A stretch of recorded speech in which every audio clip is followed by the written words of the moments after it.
Hello friends, welcome back to our YouTube channel. Hindi की बात करें तो मोस्टली चीज़ें हमने कवर करा दी हैं। रचनाओं में मुझे कुछ कमी लग रही है, कहीं हिंदी में आपका पेपर गड़बड़ ना हो। प्राथमिक मेरी दो चीज़ें हैं कि हिंदी और जीएस में आपका पेपर गड़बड़ नहीं होना चाहिए। जीएस में पॉलिटी का क्वेश्चन नहीं छूटना चाहिए, जीएस में उत्तराखंड स्पेशल नहीं छूटना चाहिए। कम्युनिटी पेज को आप ज़्यादा देखा करिए। अगर वीडियो किसी दिन नहीं आता है तो कम्युनिटी पेज पे कम से कम 10 क्वेश्चन हमारे आपको मिलेंगे ज़रूर। या तो उस फॉर्मेट में होंगे, क्वेश्चन फॉर्मेट में होंगे, या तो एक तरीके की जैसे ये प्रमुख रचनाएं लिखा है इस फॉर्मेट में होगा। उनको छोड़िएगा नहीं, कहीं ना कहीं आपकी मदद ज़रूर करेंगे। बाकी आप जैसे भी तैयारी कर रहे हैं वो आपकी अपनी है।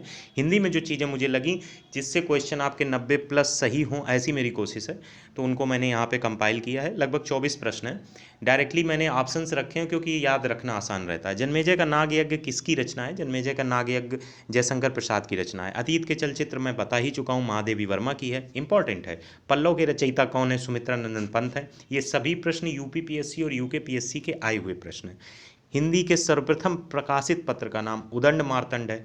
प्रगतिवाद उपयोगितावाद का दूसरा नाम है। यह कथन नंद दुलारे वाजपेयी जी का है। यह कथन नंद दुलारे वाजपेयी जी का। प्रेमचंद के एकमात्र अधूरे उपन्यास का नाम है मंगलसूत्र। मंगलसूत्र उपन्यास अधूरा रह गया था। अगले प्रश्न की तरफ बढ़ते हैं। अगला प्रश्न है पद्मावत किसकी रचना है? ये जायसी की रचना है, मलिक मोहम्मद जायसी की रचना है पद्मावत। रानी केतकी की कहानी के रचयिता हैं इंसा अल्लाह खां।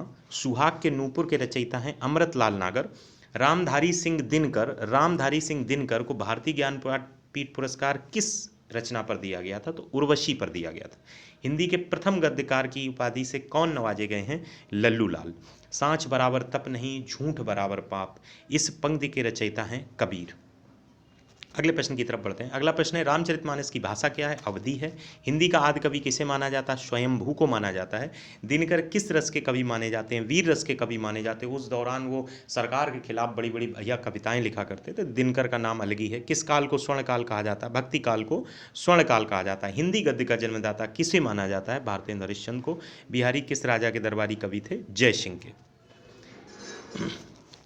राग दरबारी उपन्यास के रचयिता कौन है? श्रीलाल शुक्ल। विद्यापति की पदावली की भाषा क्या है? मैथिली। मानव का हंस के लेखक कौन है? अमृतलाल नागर। यामा के रचयिता हैं महादेवी वर्मा। आत्मजयी के रचयिता हैं कुंवर नारायण। कलम का सिपाही एक जीवनी है। ये प्रश्न थे जो मुझे लगते थे बहुत इंपॉर्टेंट हैं। उन प्रश्नों के अलावा जो मैंने रचनाएं सेक्शन अलंकार और रस के सेक्शन में दे दिया। एक जो एक्स्ट्रा चीज़ें हैं, मैं सिर्फ अभी हिंदी की बात कर रहा हूँ। हिंदी में मैक्सिमम मार्क्स लाने के लिए ऐसी कौन सी चीज़ें करनी चाहिए जिससे हिंदी का कोई क्वेश्चन गलत ना हो। मैंने जो चीज़ें बोली हैं कि वीडियो मेरे देख लीजिए, उसमें पॉलीटेक्निक लेक्चरर को ध्यान में रखकर बनाए गए वीडियो ज़्यादा इंपॉर्टेंट है, जिसमें फाइनल पंच वगैरह लिखा हुआ है। उनसे चीज़ें आपकी क्लियर हो जाएंगी जो वो आपको फंसा सकते हैं। पर्यायवाची में थोड़ा बहुत फंसा सकते हैं, विलोम शब्द में फंसा सकते हैं। कुछ चीज़ें जो बहुत ज़्यादा इंपॉर्टेंट हैं, आप ज़रूर बार बार देखिए उन्हें। जो हम आपको बोल रहे हैं 5 से 6 चीज़ें बोल रहे हैं। अल्प प्राण महाप्राण, अल्प प्राण महाप्राण, इनको अच्छे से समझ लीजिए कौन अल्प प्राण है कौन महाप्राण है। उसके बाद उच्चारण स्थान कौन से हैं, कौन से उच्चारण स्थान है? का वर्ग का, पा वर्ग का, या का, वा का, शा का, हा का, इनके उच्चारण स्थान कौन से हैं? संधियों को बहुत अच्छे से पढ़िए, स्पेशली गुण, अयादि और वृद्धि संधि और यण संधि, इन चारों को खुद लिखिए। चार उसके प्रकार लिखिए, उसको समझिए। ई प्लस ऊ बराबर। आपके हिंदी में सबसे ज़्यादा क्वेश्चन सही होने की प्रायिकता होती है, क्योंकि बहुत ज़्यादा टिपिकल नहीं होता है। बाकी चीज़ों में दूसरे लोगों के भी गलत होंगे, आपके भी गलत होंगे, तो उतना फ़र्क नहीं पड़ेगा। हिंदी में आप अगर सही कर ले जाते हैं, आपके लिए सहूलियत हो जाएगी और थोड़ा इजी है एज कंपेरिजन टू दूसरे। उनमें तो आपको ये भी नहीं अंदाज़ा लगा सकते हैं synonym, antonym, homonyms, one word substitution में आएगा क्या। वन वर्ड सब्सटीट्यूशन पढ़ने जाएंगे तो आपको इंग्लिश में कम से कम 100 वन वर्ड सब्सटीट्यूशन पढ़ने के बाद पता चला जो आया वो उसमें कॉमन नहीं है। तो as comparison to scoring in English और thinking about English, you can score in Hindi well.